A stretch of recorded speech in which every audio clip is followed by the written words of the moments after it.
Students, welcome in the 14th activity of Standard 7th Revised Bridge Course, subject English. The first part of our activity is learning outcomes or competency statements. First, reads children's literature with pleasure. Means, after learning this activity, the learner can read children's literature with pleasure. म्हणजे जे लहान मुलांसाठी जे काही साहित्य आहे, कथा, कादंबऱ्या किंवा कविता, ते आनंदाने वाचू शकणार आहे. Reads in order to obtain information. ते वाचत असताना त्यातनं माहिती मिळवण्याचा प्रयत्न त्या ठिकाणी होणार आहे. And next is makes notes for personal reference while reading or listening to the text. एखादं कथा किंवा एखादा मजकूर वाचत असताना किंवा ऐकत असताना आपल्या रेफरन्ससाठी, आपल्या स्वतःच्या वैयक्तिक संदर्भासाठी विद्यार्थी नोट्स त्या ठिकाणी काढू शकणार आहे. Next part, that is instruction for students. First, read the lesson grade 6 1.6 page number 20 tit for tat. इयत्ता 6वीच्या इंग्रजी विषयाच्या पुस्तकात 1.6 नंबरला जो लेसन आहे पेज नंबर 20वर, तिथं स्टोरी आहे टिट फॉर टॅट, ती वाचायची आहे. Second, you may use read to me free app provided by government of Maharashtra for reading guidance. Maharashtra शासनाकडून वाचनासाठी मोफत उपलब्ध असलेलं रीड टू मी या ॲप्लिकेशनचा तुम्ही त्या ठिकाणी वापर करू शकतात ही कथा वाचण्यासाठी. Then third instruction is make notes of sequence of events while reading. म्हणजे वाचत असताना ज्या क्रमाने घटना घडलेल्या आहेत त्या क्रमाने त्या घटनांची नोंद करा. Read carefully and try to remember what happened after each incident. म्हणजे ती नोंद करत असतानाच कोणती घटना केव्हा घडते आहे, कोणती आधी कोणती नंतर, याची पण नोंद तुम्ही त्या ठिकाणी करायची आहे. And fourth, complete the following task after you have read the lesson. आणि लेसन वाचल्यानंतर आपल्याला लर्निंग ॲक्टिव्हिटीमध्ये जे काही किंवा त्या कथेनंतर ज्या काही ॲक्टिव्हिटीज दिलेल्या आहेत त्या ॲक्टिव्हिटीज आपल्याला कंप्लीट करायच्या आहेत. Let's see what is in next activity. Then comes the next part of our activity, that is learning activity. What is given there? First, let's do the following tasks. खालील कामं आपल्याला करायची आहेत. कोणती कामं? ए, read the story on page 20, page number 20, unit 1.6 tit for tat my English book 6. याच्यामध्ये तुम्हाला page number 20वर unit 1.6ला एक कथा दिलेली आहे टिट फॉर टॅट. ती पहिल्यांदा आपल्याला वाचायची आहे. आणि त्याच्यानंतर look at the following pictures and circle the pictures that are there in the story. आणि या ठिकाणी वर्ड्स पण म्हटलेलं आहे, परंतु वर्ड्स या ठिकाणी दिलेले नाही आहेत, फक्त पिक्चर्स आहेत, म्हणून मी वर्ड्स हा शब्द टाळून दिलेला आहे. आता खाली दिलेल्या 9 चित्रांपैकी कोणते कोणते चित्र तुमच्या त्या कथेमध्ये आहेत ते तुम्हाला त्या ठिकाणी सांगावं लागेल. Now first of all listen, read and watch the story. पहिल्यांदा आपण ती कथा बघूयात, ऐकूयात आणि समजून घेऊयात. आणि त्याच्यानंतर आपण त्याच्या खालीलपैकी आलेल्या चित्रांना आपण वर्तुळ करूयात. So let's read the story and understand it. Grandpa story, page number 20, tit for tat. Once upon a time, a camel and a jackal lived by a river near the water's edge. एकदा एक उंट आणि कोल्हा, jackal means कोल्हा, नदीच्या काठावर राहत होते. And on the other side of the river there was a village with fields and farms. आणि त्या नदीच्या दुसऱ्या काठावर एक खेडगाव होतं की ज्या गावात शेतं आणि मळे होते. शेत आणि मळ्यांचं ते एक गाव होतं. The jackal was very clever. He tried to play a trick on his friend the camel, who was happily munching away his food. कोल्हा खूप हुशार होता आणि आपल्याला माहितीच आहे की कोल्हा हा धूर्त आणि हुशार प्राणी आहे ते. मग त्याने आपल्या मित्रावर एक युक्ती चालवून त्याला फसवण्याचा प्रयत्न केला. त्याचा मित्र की जो उंट आनंदाने त्याचं अन्न चघळत होता.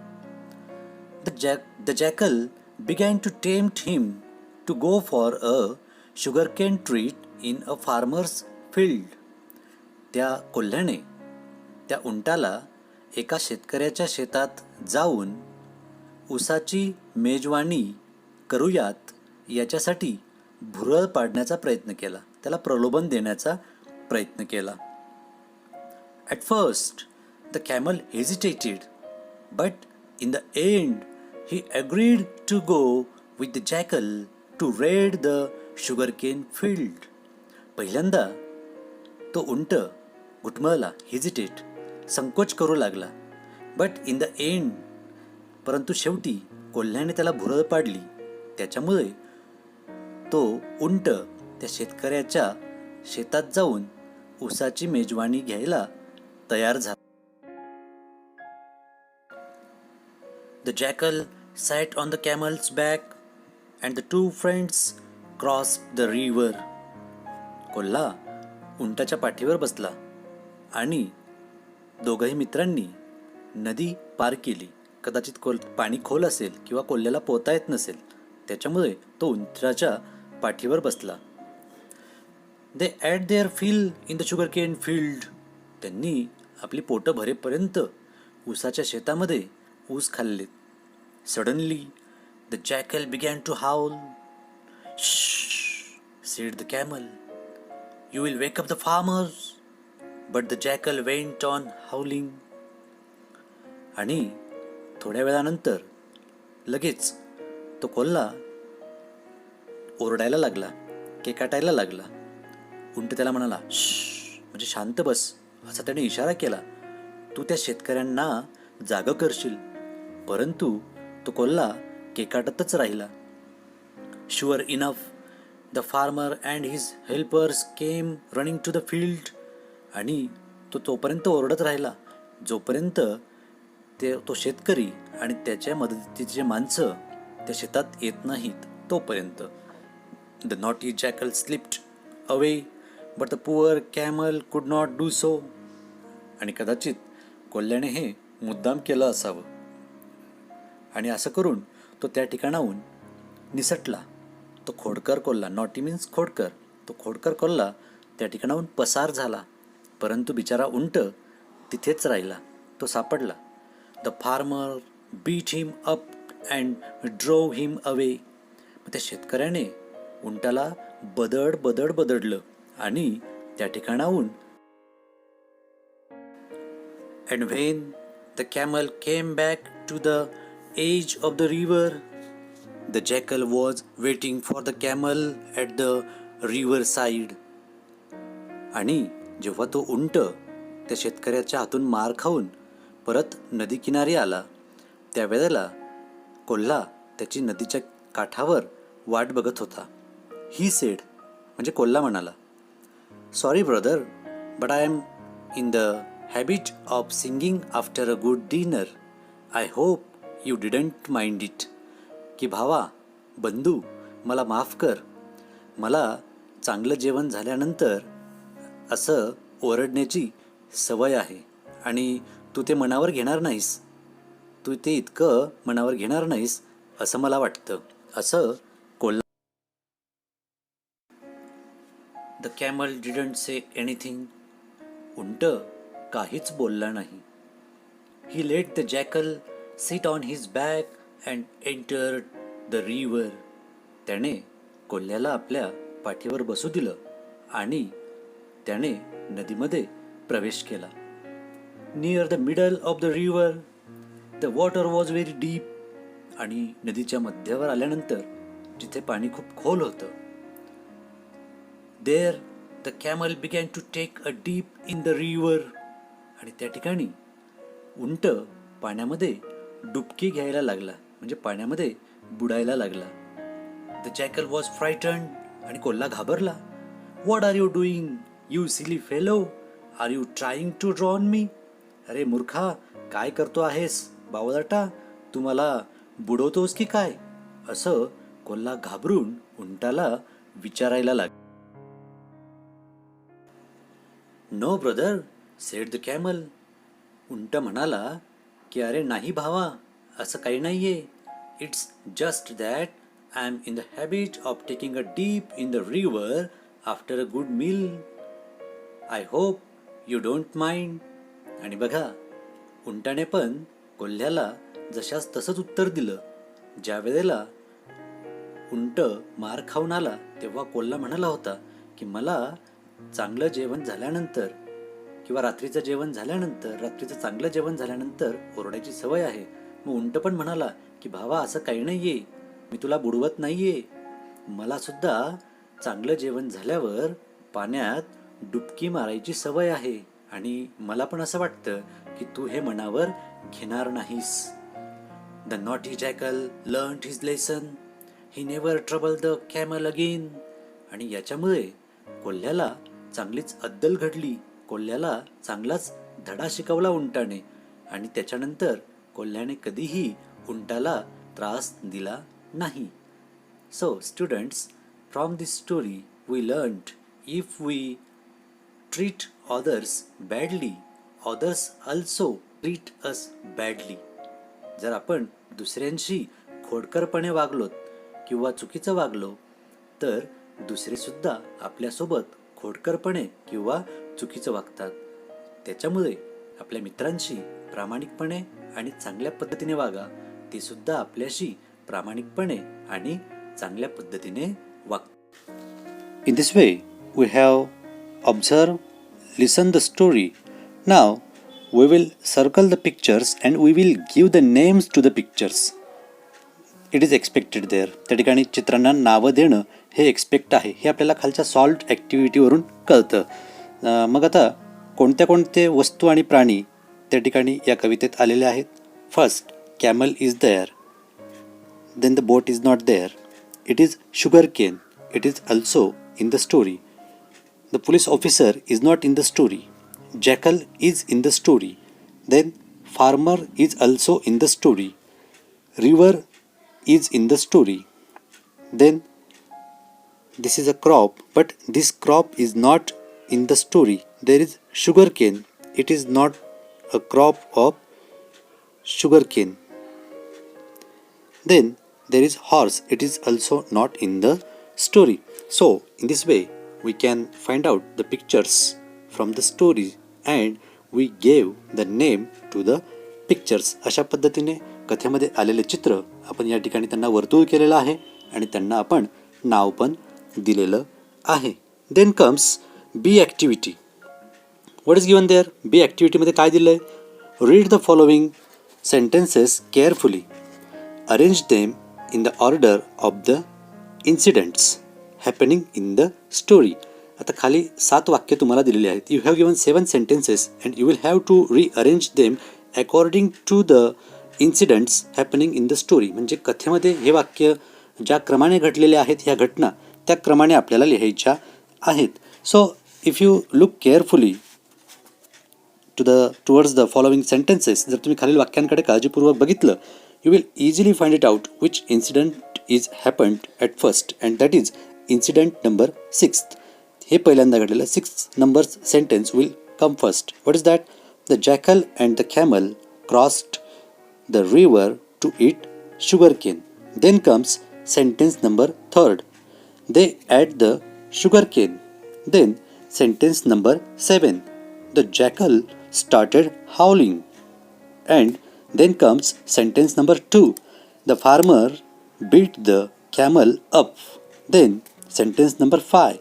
The camel and the jackal started coming back. Then comes first sentence. The camel, not jackal, the camel took a dip in the river. And then the last sentence is fourth one. The naughty jackal learnt his lesson. So if you observe the story carefully, then you will easily find it out which incident is happened at when or at what place. आता कोणती घटना कोणत्या ठिकाणी घडलेली आहे हे तुम्हाला केव्हा कळेल? जेव्हा तुम्ही कथा काळजीपूर्वक बारकाईने वाचाल, बघाल आणि ऐकाल. Then there is salt activity. For example A1. आता यांनी या ठिकाणी उत्तर दिलेलं आहे बघा, की वरच्या ॲक्टिव्हिटीमध्ये जी लर्निंग ॲक्टिव्हिटी होती तिथं चित्र दिलेलं होतं. मग ती पहिलं चित्र कोणाचं आहे? कॅमलचं. आणि ते कथेमध्ये आलेलं आहे म्हणून कॅमलला सर्कल केलं होतं आपण आणि त्याला आपण नाव पण दिलं कॅमल. Then B1. आता याच्यातलं पहिलं वाक्य त्यांनी तुम्हाला दिलेलं आहे. The jackal and the camel crossed the river to eat sugar cane. आणि आपण हेच वाक्य पहिल्या नंबरला घेतलेलं आहे आणि बाकीची सगळी वाक्यसुद्धा तुम्ही तपासून बघा, ती आपण बरोबर आलेल्या क्रमानेच घेतलेली आहेत. Then comes practice activity. यानंतर प्रॅक्टिस ॲक्टिव्हिटी येते आपल्या कृतीतील पुढचा भाग. काय म्हटलं तिथं? Complete question number 4 on page number 24. Let's see what is question number 4 on page number 24. What is the question? Question number 4. Now put the following pictures in a proper sequence. म्हणजे कोणत्या क्रमाने घटना घडलेल्या आहेत त्या आपण आधीच्या ॲक्टिव्हिटीमध्ये वाक्यांच्या रूपात त्या ठिकाणी आपण त्या क्रमाने लावलेत. आता चित्रांच्या रूपाने या ठिकाणी आपल्याला क्रमाने लावायचे आहेत. Now this activity happens at number 1. Then this is at number 2. Then this picture shows that this incident happened at 3rd number. Then this is the picture which is showing the incident number 4 and this picture shows the last incident according to the story. In this way we have arranged given pictures as the incident happened in the story. कथेमध्ये ज्या क्रमाने घटना घडल्यात त्या क्रमाने आपण चित्रांची मांडणी या ठिकाणी केलेली आहे झालेल्या घटनांच्या क्रमाने. Then comes the extension activity or parallel activity or reinforcement. What is given there? Read the story with your parents, siblings, teachers, friends, etc. taking the role of the camel and the jackal. आता या ठिकाणी तुमच्या मित्रांबरोबर, भावा बहिणींबरोबर किंवा घरातील इतर व्यक्तींसोबत किंवा शिक्षकांसोबत या ठिकाणी रोल प्ले तुम्हाला करायचा आहे. कुणी एखाद्याला तुम्ही कॅमलचा रोल घ्यायला सांगा, एखाद्याला जॅकलचा, किंवा तुम्ही स्वतः जॅकलचा घ्या. दोघांपैकी एक घ्या आणि एक दुसऱ्याला घ्यायला सांगा आणि ते स्टोरी वाचून त्या पद्धतीने तुम्ही परफॉर्म करायचं आहे. वाचून केलं तरी चालेल. म्हणजे तुमचे डायलॉग कोणते, कॅमलचे डायलॉग कोणते, जॅकलचे डायलॉग कोणते ते त्यांनी वाचायचेत आणि अशा पद्धतीने त्याचं प्रेझेंटेशन करायचं आहे. Then second, watch the story on YouTube. We have already watch the story, so if you want you can watch the story on this link also. तुम्हाला जर अजून वाटत असेल की तुम्ही ही कथा अजून बघावी तर तुम्ही या लिंकवरती बघू शकतात. Then next part is evaluation, मूल्यमापन. What is that? Based on the responses to reading and activities. म्हणजे वरच्या ॲक्टिव्हिटींना तुम्ही कसा प्रतिसाद देतात त्याच्यावर ते अवलंबून आहे की तुमचं इव्हॅल्युएशन म्हणजे तुम्हाला तुमचं मूल्यमापन काय होईल ते. Then next part is Diksha video, e content और QR code. You have given many things here. या ठिकाणी तुम्हाला बऱ्याच गोष्टी दिलेल्या आहेत. First is read to me free app by government of Maharashtra. You have given the link of read to me free app. याची लिंक दिलेली आहे की जे तुम्हाला वाचनासाठी त्या ठिकाणी उपयुक्त ठरणार आहे. Second, Balbharati grade 6 textbook link, इयत्ता 6वीच्या इंग्रजी विषयाच्या पुस्तकाची लिंक या ठिकाणी दिलेली आहे. And third is Diksha content link tit for tat. Diksha ॲपवर टिट फॉर टॅट याच्यासाठी उपलब्ध असलेला व्हिडिओ तुम्हाला खालील लिंकवर बघायला मिळेल. So this was the teaching aids for you. शैक्षणिक साधनं आहेत ही तुमच्यासाठी. तुम्ही त्यांचा योग्य पद्धतीने वापर करायचा आहे जिथे तुम्हाला आवश्यक वाटत असेल तिथे, आणि जे शैक्षणिक साधन तुम्हाला वाटत असेल की हे आपण वापरावं ते तुम्ही वापरा. Then last one is my take away or today I learned or today I learned. मग आपण काय शिकलोत? First, I can read the story with understanding. मी कथा वाचायला शिकलो पण वाचत असताना ती समजून पण घ्यायला शिकलो. Then second, I can arrange the events in order. आणि ज्या कथेमध्ये ज्या क्रमाने घटना घडलेल्या आहेत त्या क्रमाने मी घटनांचा क्रम लावायला शिकलो. So in this way we have completed the activity.